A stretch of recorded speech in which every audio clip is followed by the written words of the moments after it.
I had the great pleasure today of speaking to Warren Davies. Warren, resilience, persistence, determinations are the words that describe you. They're very powerful words. How'd you get to those three words?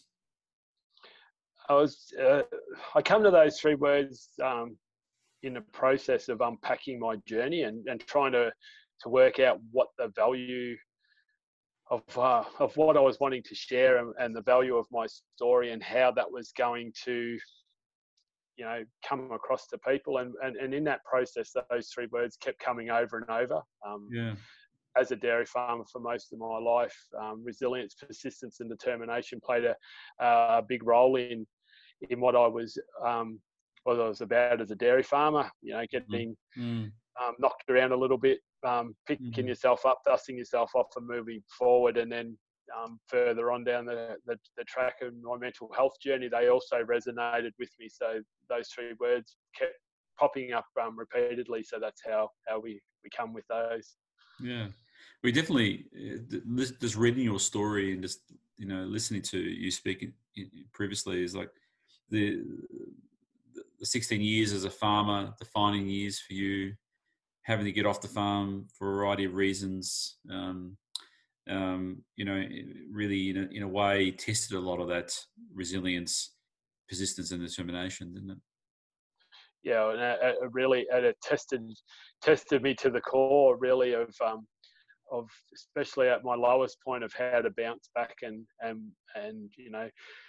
at that, I suppose at that lowest point, the most defining thing of my journey and recovery is I lost my identity and how I was going to bounce back from that. And I think that's why those three words are really important as well, because, I had to draw on a lot to be able to bounce back from the position that I was in, not only, business wise, but also with my mental health as well. I guess it's there's no better time at the moment to sort of where those three words are going to be really quite important. How people are collectively experiencing and adapting to the evolving changes with regards to COVID-19 and the impacts that it has on daily life. It's been a massive impact to everyone, and not only that, the quickness that it's happened. As I was only not long ago speaking to someone this morning about, 2 weeks ago, I found myself speaking to a group of farmers in the middle of Queensland, and here I am now, kind of cooped up in my home office. My whole landscape has changed, but everyone's landscape has changed. I think everyone's grappling with how to pull this all together and how do we move forward, and with the uncertainty of things are changing hourly and daily, and as I said, over this 2-week period, things have changed dramatically. That sort of change is hard to deal with, and hard to get your head around, and working out how to move forward, and I suppose how to conduct yourself within that environment as well, because as we've seen, I've said this before, with people over the last 3 months, we've seen the best and the worst of human nature, and I think part of that is with the bushfires and so forth, with the generosity that was shown towards those communities, and then we fall back to the toilet roll sagas in supermarkets, and I think that's just people's trying to grapple with what's going on, what's happening, and how the best to deal with that change. Yeah, it's a very it's not a unique perspective, but I guess it does give I guess your perspective does sort of give us a bit of a sense of that you can almost forgive people for doing that, to one level. Yeah, on a level you can. Some behaviour obviously you can't excuse, and I think they're important lessons that I share with people, about knowing and understanding your emotions and understanding where you come from and the values that you live by. And I don't know, that was a big lesson for me, especially as I spiraled out of control with my mental health, is that understanding what your values are and try as hard as you can to stick to those values and not step outside them. What defines you? What do you live by? What are those standards and what are those values that you live by? And, even when you're tested to the utmost, trying to make sure that you're maintaining those values is really important. It's an important part of this whole, mental well-being kind of wheel that we've got. We've got to try and keep things balanced. And one of those things that we need to acknowledge and be aware of is our values.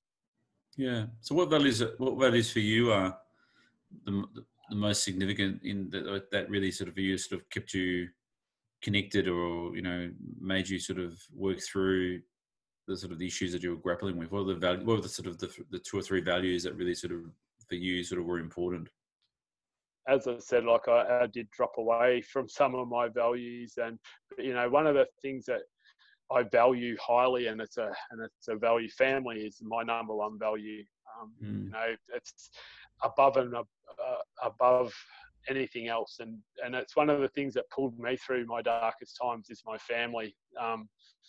Knowing that you've got that support and the people around you, but making sure that you've got empathy and making sure that that you've got understanding of other people's situations. That's a big lesson that I learned around how to conduct yourself and understand and that's if you go back to the supermarket scenario, that's people kind of lost their way a little bit there. I'm pretty sure people will look back in time and think, well, we didn't conduct ourselves the best, and we can all do that. I do that quite often. Think back to some of those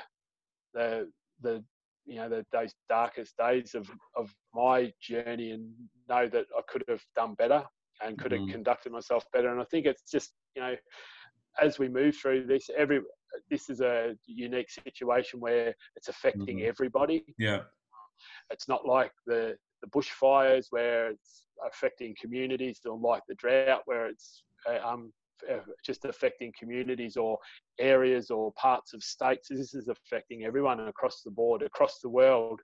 And we're all, I think, as a collective human being or human race, we're all grappling with how best to deal with this and how to move forward and how to make the most of the situation as it is, because it's not going to change in the short term, and we need to make the best of the opportunity that we've still got in front of us.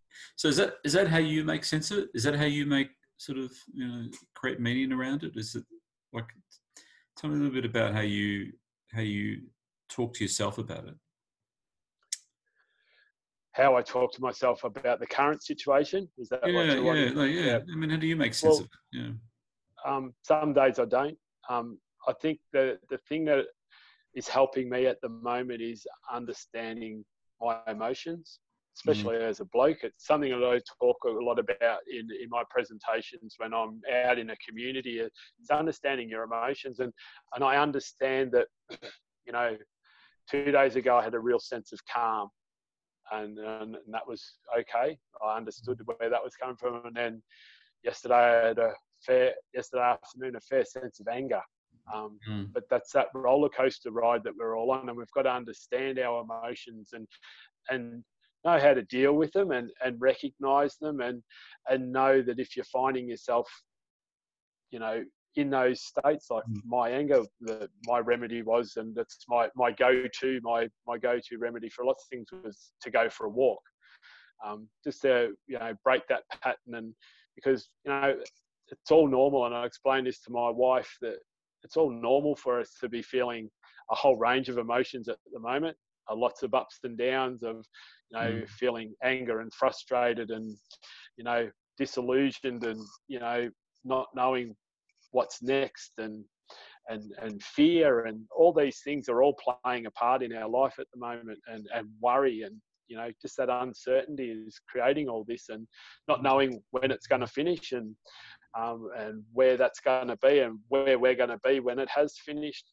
All those things are playing a part, and so understanding your emotions and understanding how that all works in your life, and having some strategies to be able to stay on top of that, and acknowledging and recognizing and working with what's happening. And I think that's what's helping me at the moment, because as I said, I'm no different to anyone else out there. You know, it's affected me, my business, and what I do. You know, getting out in front of communities and sharing my story and my message. But I think that I've got a greater understanding now of those things, like your emotions and your values and that, and I'm trying to stick to them as I work through this maze of the COVID-19 epidemic or pandemic is creating for all of us, even if you're not actually affected by the virus directly. Yeah, absolutely. I guess you talked a little bit there of how to maintain your mental health and well-being at this time is really quite critical, and you talked a bit about that, having a sense of awareness of your emotions, in uncertain times. What have you noticed around the conversations we've had with people so far, like around it? Some conversations of complete, she'll be right, mate, there's nothing really going on here, to a business owner in my local town yesterday morning who I've known for 30 odd years. When I said to him, "How you going, mate?" He goes, "Yeah, I'm going all right." But by the end of that conversation, he had tears in his eyes, not knowing where to next and how long's this going to go, and the fact that he may have to let staff go is playing heavily on him, and those things. So conversations are wide and varied.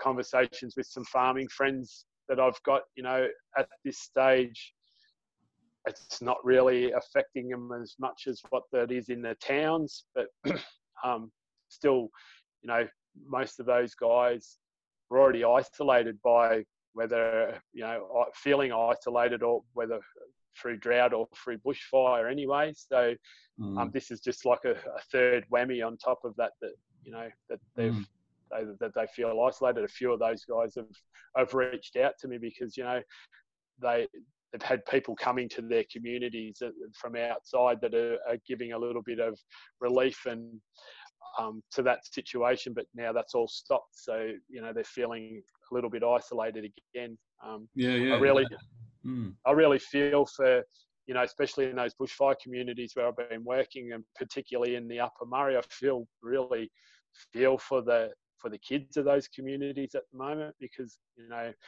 basically they're only 3 or 4 days into school holidays and they got burnt out.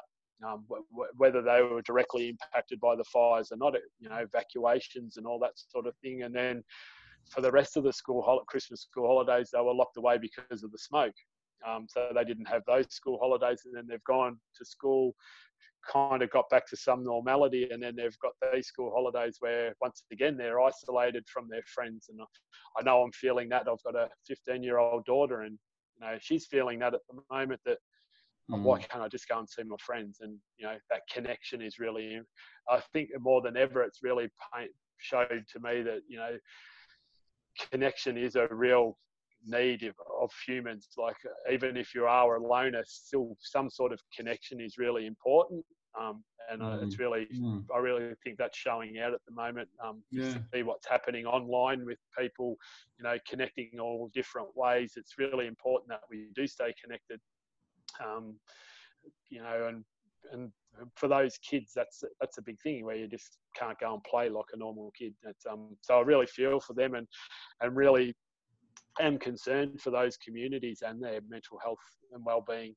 Yeah, I think you raise a really valid point there. I mean, a really insightful point about the importance of social. Well, I mean, we're social beings, aren't we? Like, we evolve to be socially engaged with people, and we communicate and we exchange ideas. We feel safe amongst people, and all those natural things that come up as part of the process when you're socially isolated from people, or physically isolated from people. That doesn't is not consistent with the way that we normally interact, isn't it? No, and I think especially and particularly in regional rural communities, sport plays a really big factor in our communities. Right. And I'm not everyone's a football nut like me, but footy plays a massive part. And to the interaction on a Saturday at the game, to the Thursday night teas at the footy club, for some people, that Thursday night tea, they might never even come to the games, but that Thursday night tea is their only social interaction for the week. Yeah. And the importance that I believe any sporting club, whether it is footy, netball, tennis, cricket, whatever that golf club, whatever it is vitally important to the fabric of that community. And, you know, for the reasons that we all know, that's stopped at the moment. And I know with my 18-year-old son, he's really finding that hard to, you know, all I want to do is go and train. But training by yourself's not the same. That's why you play a team sport. You know, you want to be with the fellas and, you know, that banter and that connection, and whether you're best mates or not, you know, same, but, you know, it's just that connection that sport plays within our communities is going to, I think that impact hasn't been felt yet, because most leagues that haven't started their week to week, you know, rounds yet. But as we move a few more weeks down the track, that's going to be something that's going to be really missing in people's lives. Yeah, I actually, you know, I was actually, as you were talking, I was remembering listening to a story, not a story, but I was listening to I was with someone and they were talking about their husband being part of a cricket team, a local cricket team, and not able to play the final. Yeah. You know, and I reckon there's so many of those examples. You know, not being able to finish a season, even, you know, celebrate. I mean, the end of a season, or let alone commence one, and that capacity to celebrate the end of a year, or, you know, end of an accomplishment of a competition. You know, I think I think that the value of that issue around the community is really quite important, around what these sporting events and social associations through sport are, you know, how important they are.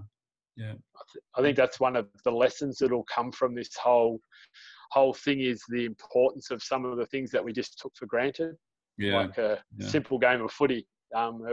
We really take it for granted that, you know, that just comes, and now it's that freedom's been taken away from us. I think when we come out the other side of this, there'll be a couple of really good lessons that come from it. One of it around, you know, how we now conduct ourselves and how we've been able to adapt to a situation that's really foreign to us, like doing what we're doing here, speaking online, which is something that, you know, I'd much rather be sitting in front of you talking. But yeah, that's right.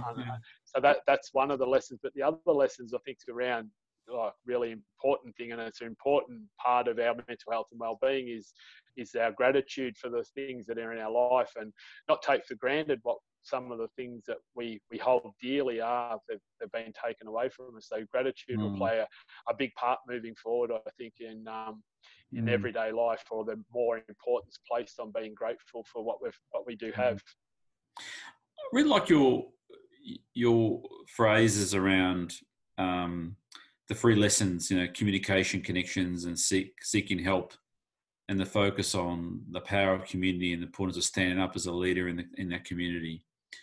Can you talk a little bit about that? Because, you know, where did you come up with those sort of 3 lessons, and talk about how, and the concept of, you know, in that concept of leadership? Yep. So around communicate, well, my 3 lessons that I finish off every presentation with is communication is key. The reason why that is so important to me is for a number of reasons, and particularly with my mental health journey, is that I shut down, and I disconnected from my friends and so forth.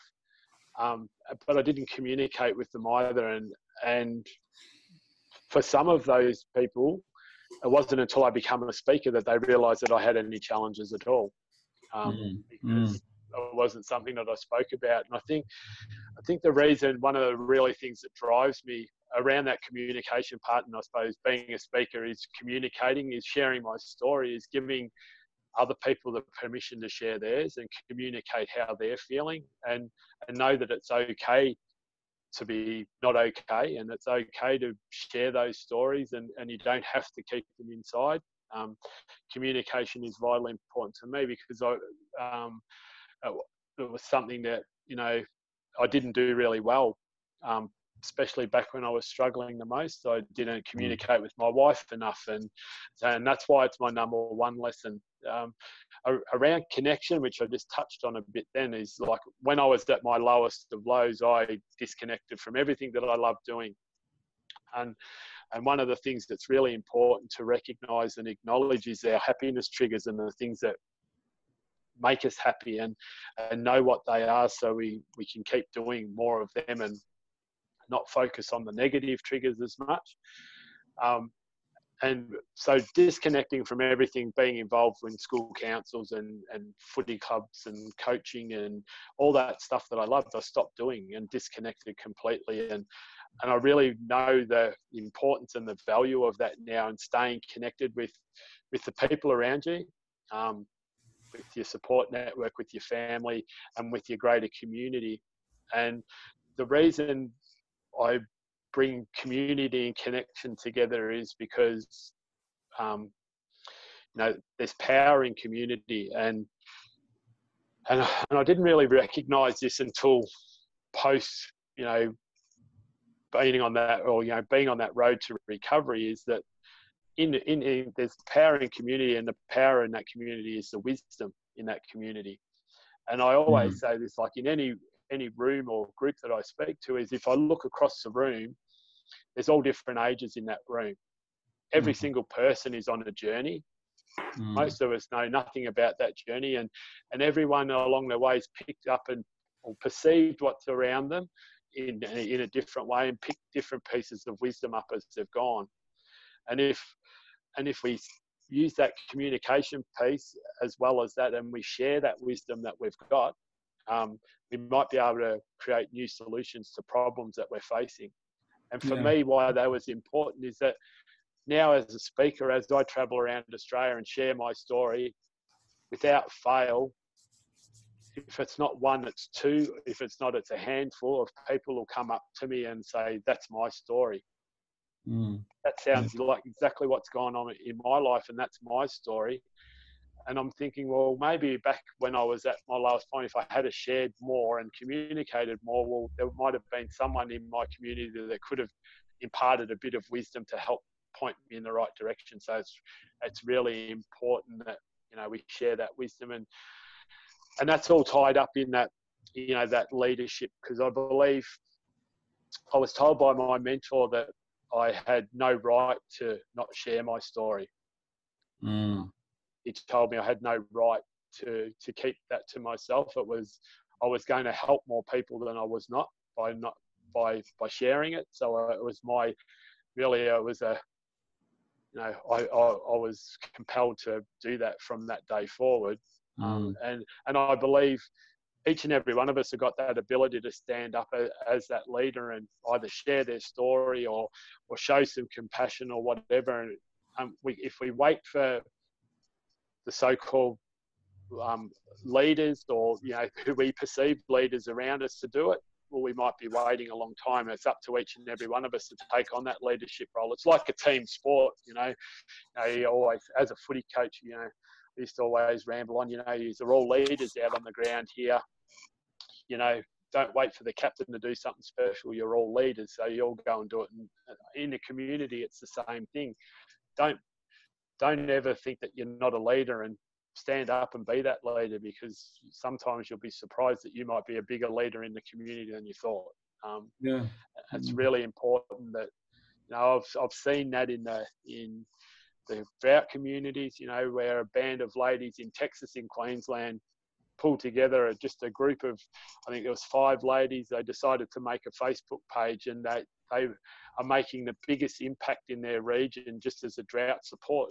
Apart from all the government stuff, as the local grass-based organisation, or basically Facebook page, they are making such a big impact and have got so much support brought into that community just because they decided to stand up as leaders in their community. That's great. I mean, as you were talking, I kept on thinking of this opportunity, maybe how people can share their COVID-19 story. Like, what are they like? Because in a way, we're all connected in the same issue, aren't we? Like it's and and this issue around that, what people are experiencing can be what other people experience as well, and how people cope, and some suggestions or advice, or That, and share. that shared wisdom. Yeah, the shared wisdom. I really like that sense of power of community. Yeah. So we're, I guess one of the challenges, though, isn't it, in the way, is that we find it very difficult to connect in a way now, other than through online ways. So we're developing this online channel to connect regional rural communities. What do you think are some of the opportunities there for us to use that channel for? Well, I think, obviously the importance of getting messages out to the community, like for my instance, around mental health and well-being, and around the financial support. But there's also, I think, the opportunity for that sort of forum where people can share their story. And it's, I always say at the start of any of, and this really applies at the moment because it's affecting the whole community, is that my story is not unique. I'm just the one that's standing up the front here sharing it, because I know there'll be people in this room that my story resonates with. So, don't think that I'm just standing up here and it's all about me. It's not just about you. It's about if you can resonate with that. So, and that's where that whole power of community and that shared wisdom bit comes in, because, you watch afterwards and people start talking. And, the virtual world and online world is no different. There'll be people that will connect with each other through the power of storytelling. And even though we're all going through the same thing, there'll be people that'll share something that's just a slightly different perspective to the next person, because everyone's different, and everyone's, even though it's a broad thing, it's affecting people in similar but different ways. Yeah. To use an analogy of that, it was my road where my dairy farm was, and when the drought was at its worst, how it was affecting us. I was the only non-generational farmer on that road. I was born and bred in Melbourne. Didn't move to the country until I was 15. So I was the only non-generational. The people over the road from me were third and fourth generation and second generation. Everyone was being affected the same way, but differently, because their whole situation was different. Their financial situation, their business structure, their farm, how many cows and milk, everyone was different, but everyone was the same. If you get what I'm trying to get at is, so everyone in this situation is all affected by the same thing, but their circumstance and their perspective on it is all different. Is totally different. So sharing that perspective would be an important way to be able to use this sort of forum, that people can share their perspective on how they're traveling, or even if they're not traveling that well, it's good to share that as well, because as I said with my story, it gives people the permission then to say, well, it's okay not to be okay. I am struggling with this, but where do I go and get that help that I need? Yeah, that's great. Warren, it's been great talking to you. I look forward to sort of talking to you a bit more on the online channel going forward. Yep. Okay, well, thanks very much for your time today. No, it's my pleasure, and it's great to connect with you, and put a face to the phone calls. It's really That's right. And that's for the importance of this and grasping technology, I suppose, at the moment, and being able to, even though we're separated by distance, we can still see a smiling face. And the thing about that is, sometimes physical face-to-face conversations can be difficult as well, can it? I mean, so we just treat it as, it's not perfect, but it is what it is. My mentor, again, one of his favourite sayings to me, because I was at the start of my speaking career, as I was developing my website, etc., he goes, "We're not looking for perfect; we're looking for progress." So that's it. We're all grappling with this new, like most of us are grappling with this. So it's, doesn't have to be perfect, as long as we're getting the message out there. It's good. No, definitely communicated everything we need to talk about today. Thanks, Warren. Really appreciate it. Good on you. Cheers.